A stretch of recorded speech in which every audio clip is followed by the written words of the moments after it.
start with. Greetings from Goa. I'm the administrator of three small schools here. Two of them are government aided, one is a high school and one is a primary school which is in the Konkani medium.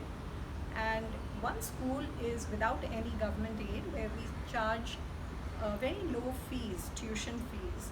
Most of our students here are from poor homes. They are often first generation schoolgoers and their parents could be illiterate or semi-literate.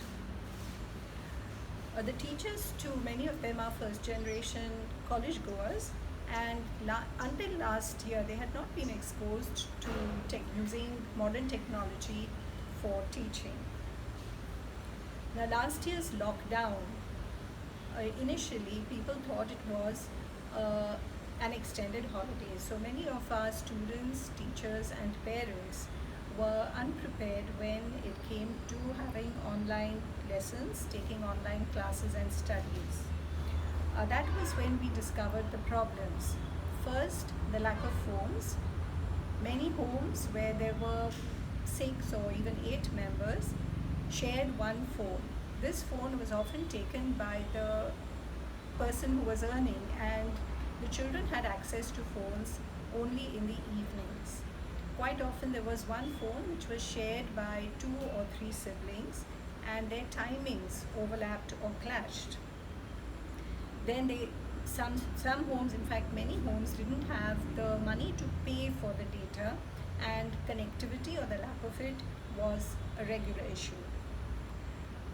Another problem was these children stay in single room dwellings with many members. So there was violence in the house, there were quarrels, there were instances of abuse which also had to be dealt with. The teachers found that children had a sense of routine in the sense they did come to class on time. They checked into WhatsApp because Google Meets took a lot of data. So we had to send the lessons over WhatsApp.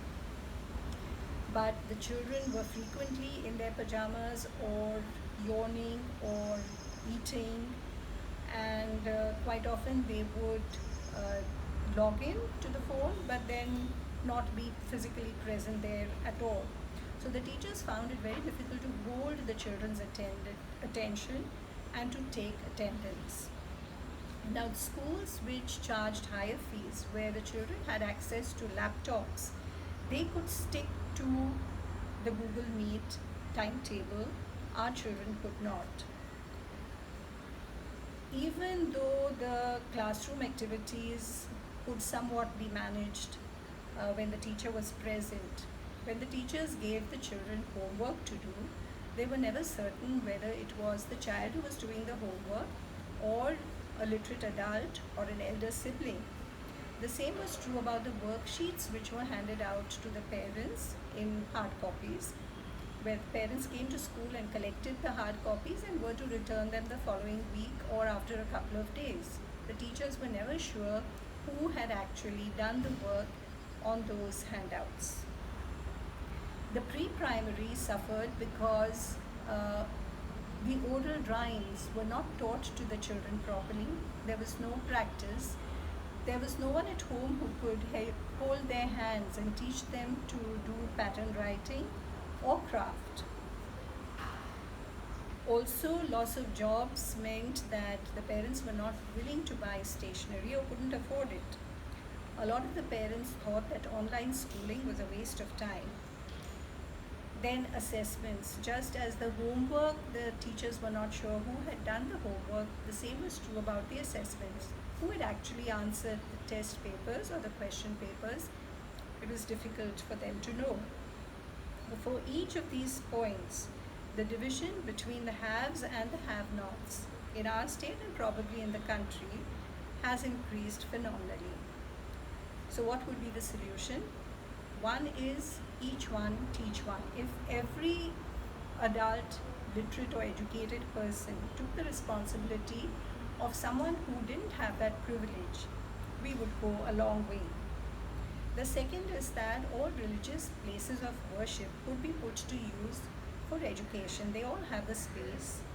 They also have priests who are largely literate, maybe in their own languages, but at least they can teach till primary level. According to the Right to Education Act, all children have to have access to education, free education in government schools. But what happens is there is no pressure on the teachers to perform. Accountability is low. If this could be tackled with political will, then the children could get integrated into an educated society, they would have equal opportunities, and they would be ready for middle school, secondary school, high school, or even life. Thank you.